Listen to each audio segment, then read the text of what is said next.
मेरा नाम कमला है। मैं हिमाचल के पास एक गांव की रहने वाली हूँ। मेरी दो बेटियां हैं। एक मेरी सगी बेटी है और दूसरी मेरी सौतेली बेटी है। मेरी शादी मेरे अपने पति के साथ यह दूसरी शादी थी। जो मेरी बेटी है वह मेरे पति की पहली पत्नी की बेटी है। उसकी माँ की मृत्यु उसे जन्म देते समय ही हो गई थी। फिर मेरे पति ने मेरे साथ शादी कर ली। मुझे भी एक बेटी ही हुई और जब मेरी बेटी 3 साल की थी तभी मेरे पति की एक एक्सीडेंट में मृत्यु हो गई थी। तभी से मैं अपनी दोनों बेटियों के साथ ही रह रही थी। वैसे तो हमारे पास किसी भी चीज की कोई कमी नहीं है, क्योंकि मेरे पति हमारे लिए बहुत सी दौलत छोड़कर गए हैं। कुछ शहर में मकान है जो किराए पर दे रखे हैं। उनका किराया आ जाता है और 3 से 4 दुकान भी हैं जो किराए पर चढ़ाई हुई है। उनका किराया भी आता है। कुल मिलाकर हमारा घर का खर्चा आराम से चल जाता है। हमें किसी चीज की कोई कमी नहीं है, लेकिन कमी तो सिर्फ मुझ में है कि मैंने अपनी दोनों बेटियों के लालन पालन में बहुत अंतर किया है। मैंने अपनी सगी बेटी को अपनी छाती से लगाकर पाला और वही अपनी सौतेली बेटी को मैंने एक नौकर की तरह रखा। यही मेरी जिंदगी की सबसे बड़ी गलती थी। लेकिन एक दिन मुझे एहसास जरूर हुआ कि जिस बेटी को मैंने इतने लाड प्यार से और अपनी छाती से लगाकर, उसी बेटी ने मेरे साथ इतना सब किया। लेकिन जहाँ जिस बेटी को मैंने सौतेली समझकर उसके साथ इतना बुरा बर्ताव किया और उसे नौकरों की तरह घर पर रखा और घर का सारा काम करवाया, लेकिन आज उसी बेटी ने मेरे साथ इतना अच्छा किया, मेरा साथ दिया। चलिए मैं आज आपको अपनी पूरी कहानी सुनाती हूँ। मेरी उम्र 45 साल की है। मैं हिमाचल में अपने पति के घर पर रहती हूँ और उन्हीं की छोड़ी गई प्रॉपर्टी है। कुछ किराया आता है जिससे मैं अपना गुजर बसर करती हूँ। मैंने अपनी दोनों बेटियों की शादी करवा दी है। जो मैंने पहले ही बताया था कि मेरी दो बेटियां थी, एक सौतेली और एक मेरी अपनी सगी बेटी। आज मेरी दोनों बेटियों के लिए रिश्ते आए थे। दो अलग अलग रिश्ते। एक अमीर घर से रिश्ता आया था जो शिमला से था, और वही दूसरा रिश्ता थोड़े नरम परिवार से आया था, यानी कि थोड़ा मिडिल क्लास फैमिली से, जो शिमला के पास एक जंगल के पास घर बनाकर रह रहा था। मुझे दोनों रिश्ते अच्छे लगे। मैंने अमीर घर वाला रिश्ता अपनी सगी बेटी के लिए कर दिया और वही गरीब घर वाला रिश्ता अपनी सौतेली बेटी के लिए तय कर दिया। जब मेरी सगी बेटी को पता चला तो वह बहुत खुश हुई। उसका रिश्ता इतने अच्छे घर में तय हुआ है। अब वह पहाड़ पर जाकर रहेगी और बर्फ के साथ खेलेगी। यही उसका सपना था और काफी सारे नौकर चाकर भी उसके घर पर होंगे। उसे कोई काम करना नहीं पड़ेगा। मैं तो मस्ती की जिंदगी जीऊंगी और पूरे ऐशो आराम के साथ रहेगी। जैसा उसने अपनी जिंदगी में सोचा था, वही मेरी दूसरी बेटी को रिश्ता पसंद नहीं आया।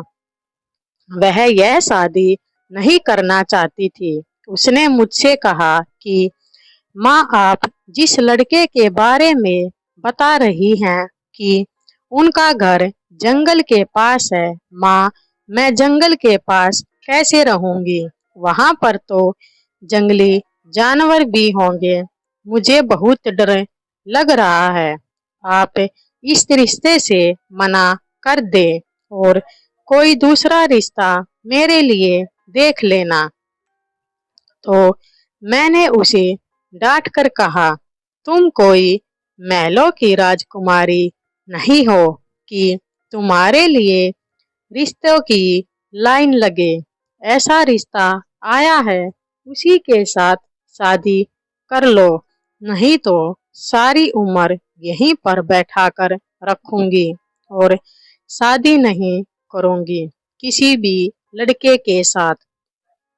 तुम्हारी और पूरी उम्र यही नौकरानी बनाकर रहना, सारा काम करना। और यह बात सुनते ही मेरी सौतेली बेटी ने इस रिश्ते के लिए हाँ कर दी और फिर मैंने अपनी दोनों बेटियों का रिश्ता तय कर दिया और शादी की तारीख भी फाइनल कर दी और शादी की तैयारी में जुट गई। मैंने अपनी बेटी के लिए बहुत ही महंगे महंगे कपड़े खरीदे और बड़े धूमधाम के साथ उसकी शादी की, क्योंकि उसकी शादी बहुत बड़े घर में हो रही थी।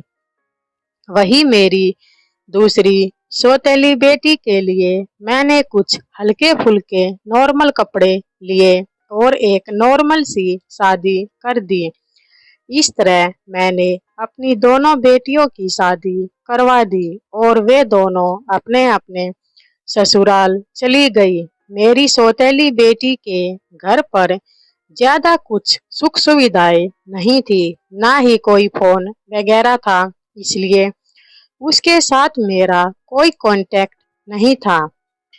लेकिन मेरी अपने सगी बेटी के साथ मेरा कांटेक्ट होता रहता था। मैं उसे अक्सर फोन पर बातचीत करती रहती थी, क्योंकि उसकी शादी एक बहुत बड़े परिवार में हुई थी, जहां पर बहुत सारे नौकर चाकर थे। मेरी बेटी अपने ससुराल में बहुत खुश थी।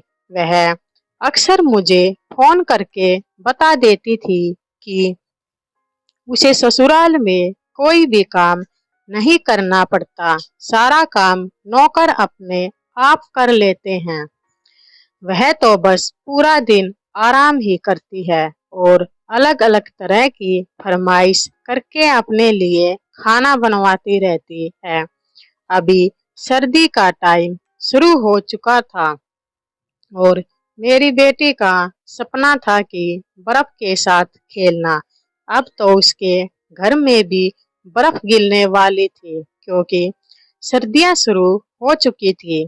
एक दिन मेरी बेटी का फोन आया कि माँ, आज बहुत ज्यादा बर्फ गिरी है, यहाँ पर मौसम भी बहुत ही अच्छा है। मैंने खूब सारी मस्ती की, बर्फ में बहुत मजा आया, लेकिन मुझसे यह ठंड बर्दाश्त नहीं हो रही है। मुझसे बहुत ज्यादा ठंड है।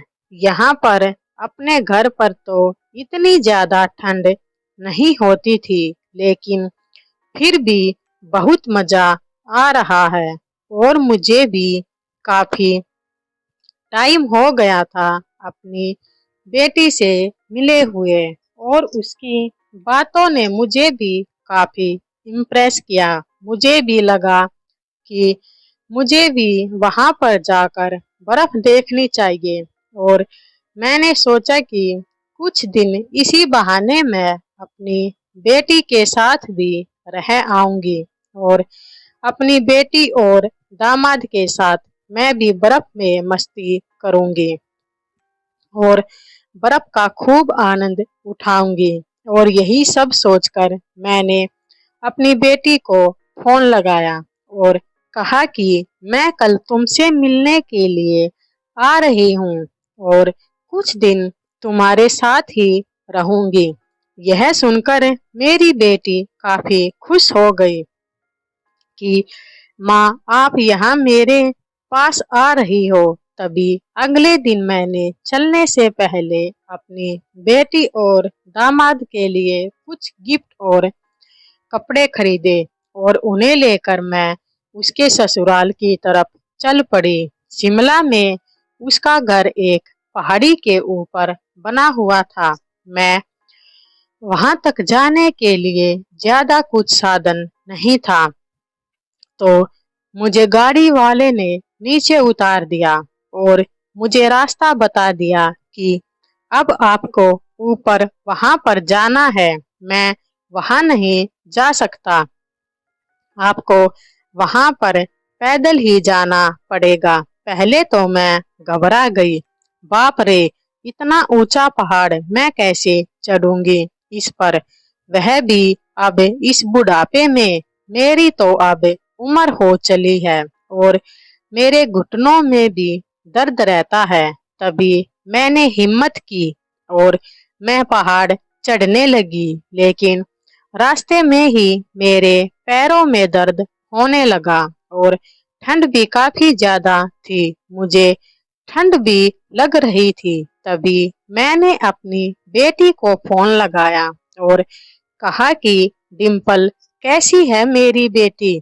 मैं तुम्हारे घर आ रही हूँ, मैं रास्ते में ही हूँ। उसे गाड़ी वाले ने मुझे यहाँ पहाड़ी के नीचे उतार दिया और मुझसे कहा कि अब ऊपर मुझे अकेले पैदल ही जाना पड़ेगा। लेकिन बेटी, मेरे पैरों में काफी दर्द हो रहा है और मुझे ठंड भी काफी ज्यादा लग रही है। मुझे अकेले और ऊपर नहीं चढ़ा जाएगा। मैं रास्ते में ही बैठी हुई हूँ, तुम मुझे आकर ले जाओ।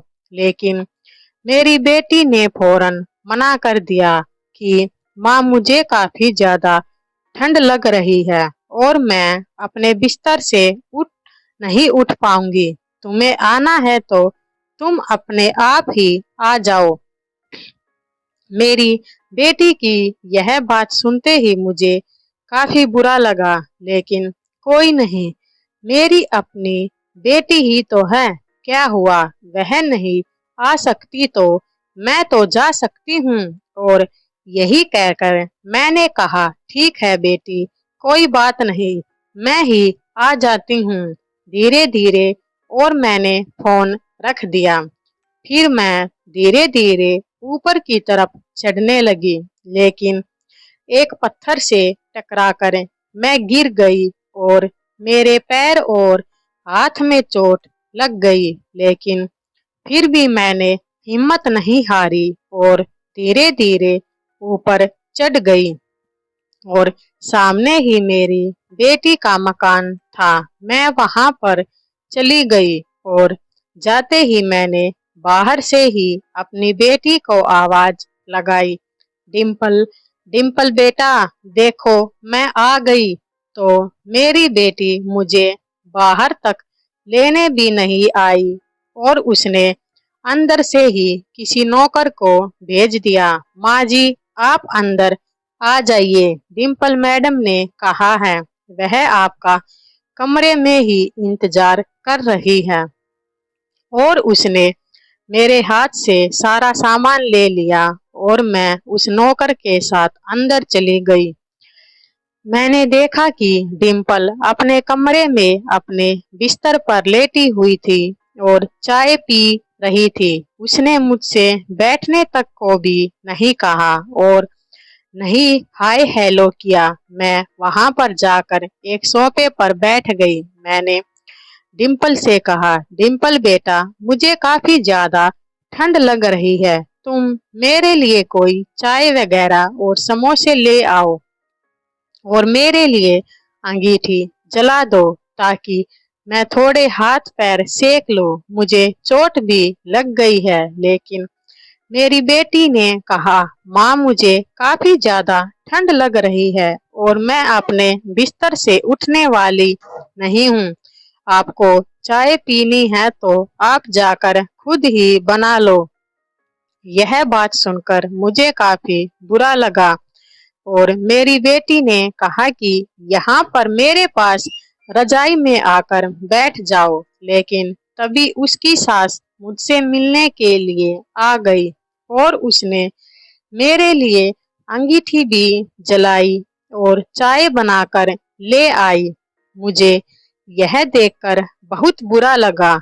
एक तरफ मेरी बेटी है जो बिस्तर में पड़ी हुई है और दूसरी तरफ उसकी सास है जो मेरे लिए चाय लेकर आई और अंगीठी भी जलाई। लेकिन तब मैंने अपनी बेटी से कुछ नहीं कहा और चाय पीकर वही उसके साथ रजाई में बैठ गई। और फिर शाम के खाने का टाइम हुआ तो नौकर खाना लेकर वहीं पर आ गए। हमने खाना खाया और वहीं लेट गए।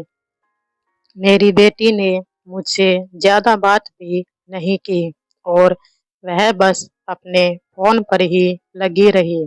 तभी अगले दिन सुबह मैंने डिम्पल से कहा, डिम्पल बेटा, मुझे काफी ज्यादा ठंड लग रही है, क्या तुम मुझे अपना स्वेटर दे सकती हो? तो मेरी बेटी ने मना कर दिया, नहीं माँ, मैं आपको अपनी कोई भी चीज इस्तेमाल करने के लिए नहीं दे सकती।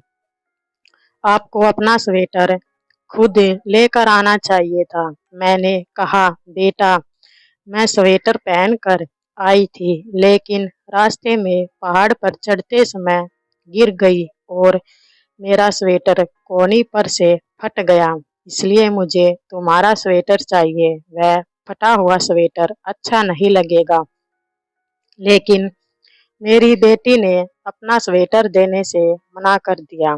यह बात सुनते ही मुझे काफी बुरा लगा। फिर मैंने अपनी बेटी से कहा कि डिम्पल, मेरे लिए एक कप चाय तो लाकर दे दो। मुझे काफी ज्यादा ठंड लग रही है और मुझे काफी दर्द भी हो रहा है। लेकिन मेरी बेटी ने कहा कि आज नौकर छुट्टी पर हैं और मैं रजाई से उठने वाली नहीं हूँ। माँ जी भी अपनी पूजा कर रही होगी। अगर आपको अभी चाय पीनी है तो आप जाओ और किचन में जाकर खुद ही अपने लिए चाय बना लो और मेरे लिए भी एक कप बनाकर ले आना। मुझे यह बात सुनकर बहुत बुरा लगा, इतना बुरा कि मैं आपको बता भी नहीं सकती। मेरी उम्र भी कितनी हो चुकी थी और ऊपर से मुझे चोट भी लगी थी, लेकिन मेरी बेटी खुद मुझे ऑर्डर दिए जा रही थी। उसने मेरी चोट के बारे में भी एक बार भी नहीं पूछा कि माँ, आपको ज्यादा तो नहीं लगी, मैं आपको पट्टी कर दूं? लेकिन नहीं, वह तो उल्टा मुझे ही ऑर्डर दिए जा रही थी। लेकिन इसमें भी उसका कोई कसूर नहीं था। मैंने उसकी परवरिश ही इस प्रकार से की थी। यह सब मेरी परवरिश का ही नतीजा था। मैंने अपनी दोनों बेटियों की परवरिश में बहुत ज्यादा फर्क किया था। एक बेटी को तो मैंने पलकों पर बिठाकर रखा, लेकिन उसे संस्कार नाम की चीज नहीं दी और दूसरी बेटी को मैंने अपने पैरों के तले नौकरों की तरह रखा और उसको सारे संस्कार भी दिए थे। लेकिन आज मुझे अपने किए पर बहुत ज्यादा पछतावा हो रहा था कि अगर मैंने थोड़े से संस्कार अपनी सगी बेटी को भी दिए होते तो आज शायद मेरी बेटी कुछ और ही होती और शायद वह मुझे भी थोड़ा सा प्यार दे देती, मेरी कदर भी करती। लेकिन नहीं, इसमें उसका कोई कसूर नहीं था। वह जैसी भी थी वह बिल्कुल ठीक थी। उसको ऐसा बनाने में सारा कसूर मेरा ही था, उसका नहीं। और यह बात सोचकर मैंने डिम्पल से कहा, ठीक है बेटा, मुझे यहाँ पर काफी ज्यादा ठंड लग रही है और मैं यहाँ पर नहीं रुक सकती, मैं आज ही वापस चली जाती हूँ। यह सुनते ही मेरी बेटी ने मुझसे कहा कि ठीक है माँ, जैसी आपकी मर्जी, जाना चाहती हो तो जाओ और वापस लौटकर यहाँ पर कभी मत आना। मेरा मन करेगा तो मैं खुद ही आपके पास आ जाऊंगी। यह बात सुनते ही मैंने अपना बैग उठाया और मैंने उसे वो गिफ्ट दिए जो मैं उसके लिए लेकर आई थी और वहां से चल पड़ी। रास्ते में नीचे उतरते समय मुझे याद आया कि यहीं पास में ही मेरी सौतेली बेटी का भी घर है। वह यही जंगल के पास ही रहती है। तो मैंने सोचा क्यों ना मैं उससे मिलने के लिए चलती हूँ। तभी मैंने नीचे उतरने के बाद उसके घर को ढूंढा और उसके घर पहुंच गई।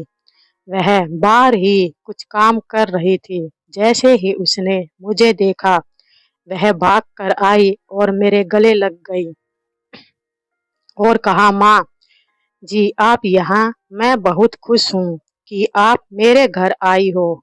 आपको यहाँ पर देखकर मुझे बहुत खुशी हुई।